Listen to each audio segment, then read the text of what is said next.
Greetings! Hi guys! Welcome to my channel. If you're new here, greetings, hi. If you're not new, greetings, hi. Welcome back. My name is Noni and this is my channel where we discuss things, all things mental health, general health, and a lot of good vibes. I would stick around mostly for the good vibes if I were you. And I just wanted to remind those of you who haven't subscribed yet but are watching all the videos to just click the subscribe button, maybe a little likey like, maybe a little comment in the comment section. Not necessary if you don't want to, but it totally helps the algorithm. As per usual, I have my notes over here, so if you see me looking down, that's why. I just use them as a reference, and we can totally get into it.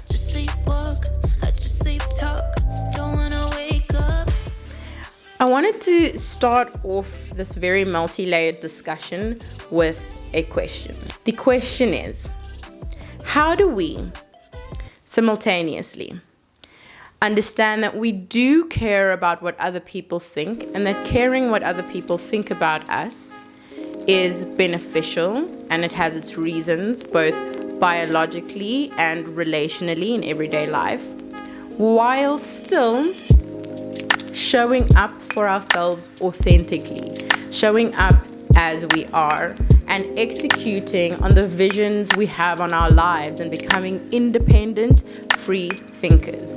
How do those two things work together? And that's the main essence of the discussion today. When people say to me, I don't care what other people think of me, I feel that this is a fundamentally flawed statement. Now, am I being a little bit pedantic? Correct, 100%. But semantics and linguistics are important because they translate into our actions in everyday lives and how we relate to other people, which is why I'm being a little nitpicky, but I'm also opening a field of discussion. All we do all day long is care what other people think of us. On a neurological level, what our brain is doing is storing information in our day-to-day interactions so that it can make predictions for the future. So in your day-to-day interactions, your brain is storing information so that it can help you to avoid rejection or avoid being in danger or feeling like you don't belong in particular situations. This information is very helpful because those things are important for our survival and how we will thrive in our society. Caring what other people think of us is actually helpful. It helps us to choose our words, our wardrobe, our behaviors carefully to protect us from people and situations where maybe people have malicious intent. Maybe we're not safe. Now that we know that, we can thank our brains for keeping us safe, for storing this information and teaching us how to be discerning.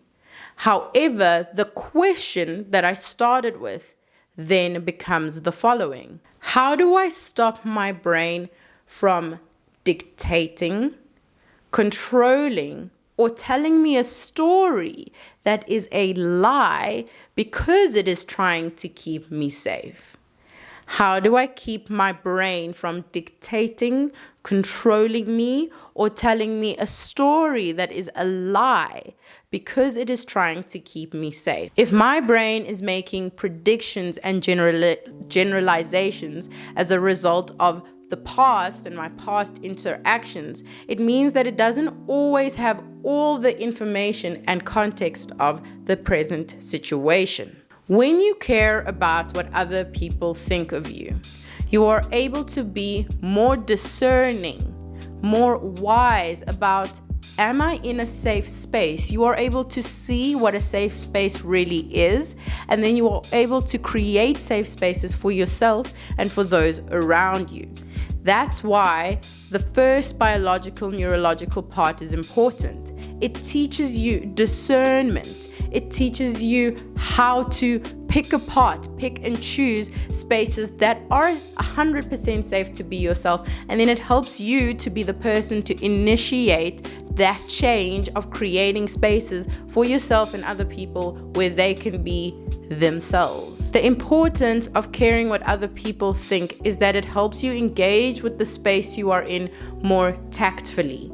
It challenges you to think of perspectives also that are not necessarily within your frame of reference, and it's always important to be challenged in that way, to be around people and places that are not the same as you. We have now learned that caring what other people think of us teaches us discernment, wisdom, and nuance, and how to engage with certain spaces tactfully, which spaces are safe, which spaces are not safe, and how we can create then safe spaces for people.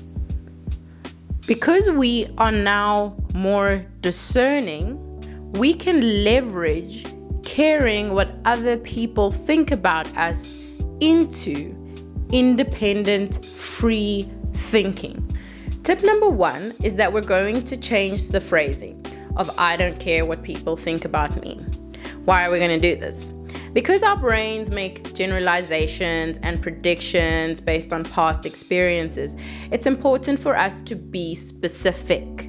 Specificity is key, and specificity is key because linguistics inform our actions and how we behave and treat each other in everyday life. So instead of "I don't care what other people think about me," we are going to change that to "I allow myself to be released from the actions and opinions of others." I allow myself to be released from the actions and opinions of others.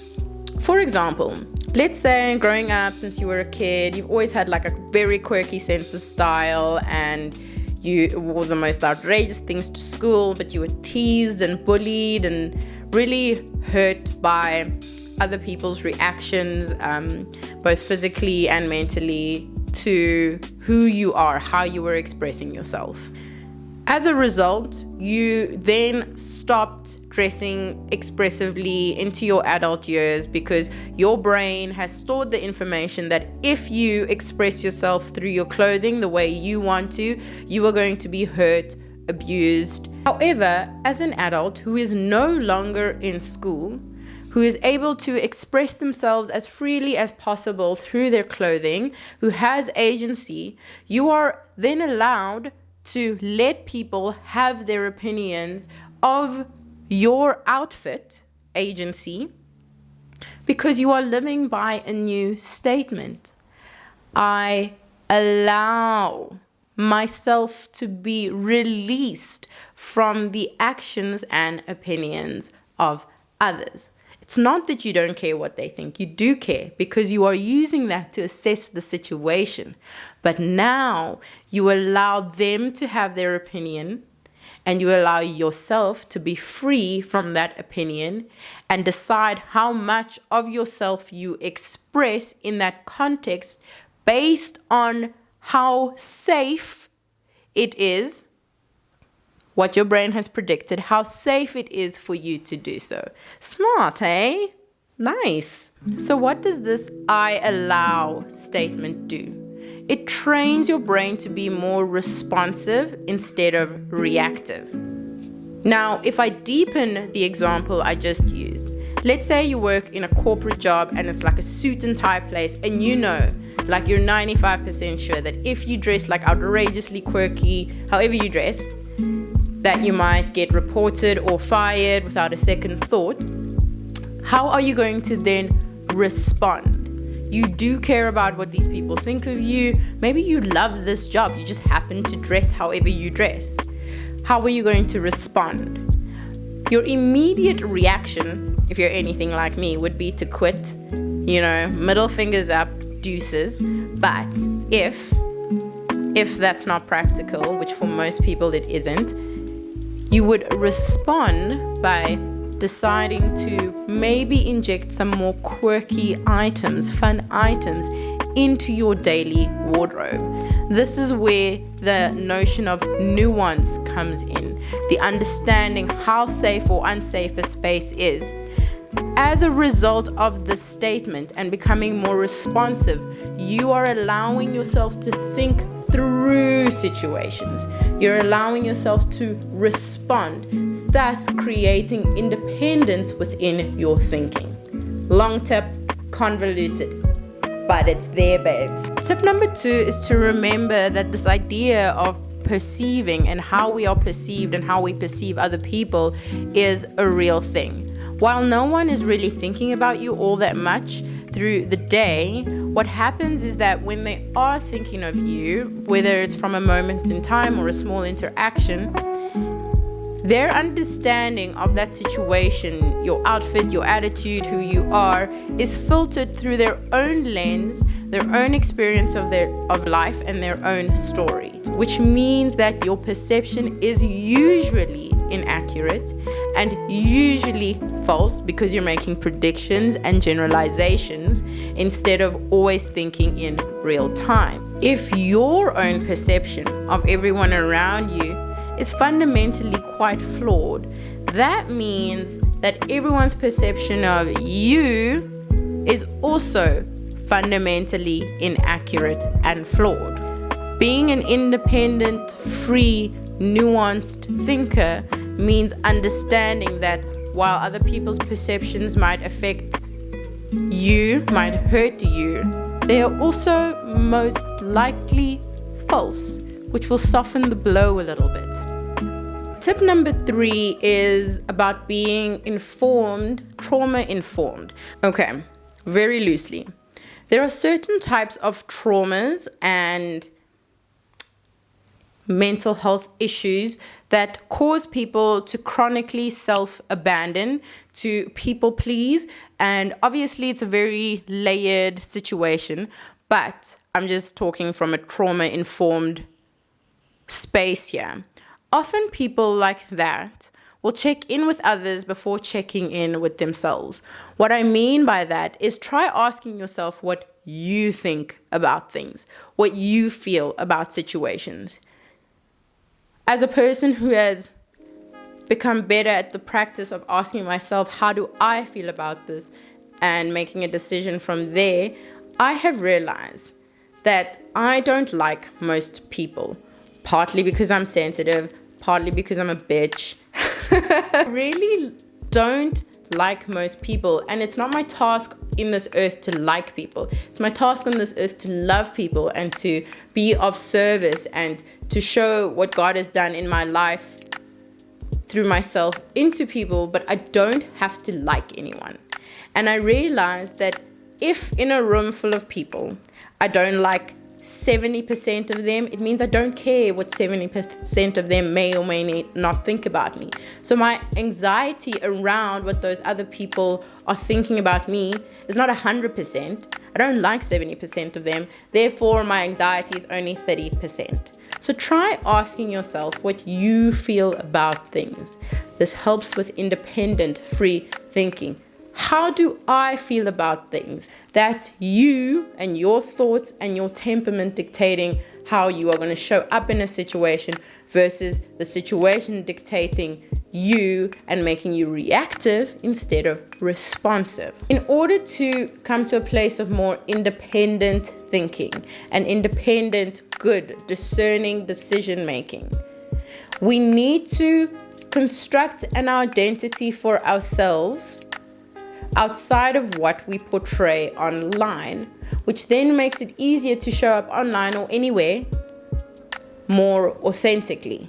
But then this forced me to think about the idea of what is authenticity to me? How would I define who a person is that is showing up authentically? This is what I believe. You are only an author if you write on a daily basis. You're a painter if you paint on a daily basis. Your identity is your actions and behaviors. It's not just how you feel or think about yourself. What you do all the time. So athletes, they train every single day. That's why that person is an athlete. So when your actions, your behaviors align with who you think you are, for me, that is authenticity. When your actions and behaviors align with who you think you are, that is your authenticity. Now, identity is always shifting. My next video is going to be on how to change your identity. So when you get off your phone and you construct an identity for yourself, where your actions and habits, for the most part, align with who you think you are, you can show up authentically both online and offline. This creates this feeling of being able to think independently, because you are not constructing your identity based on who you feel you are while comparing yourself with other people. And that, my friends, is how we leverage this idea of caring what other people think about us into I allow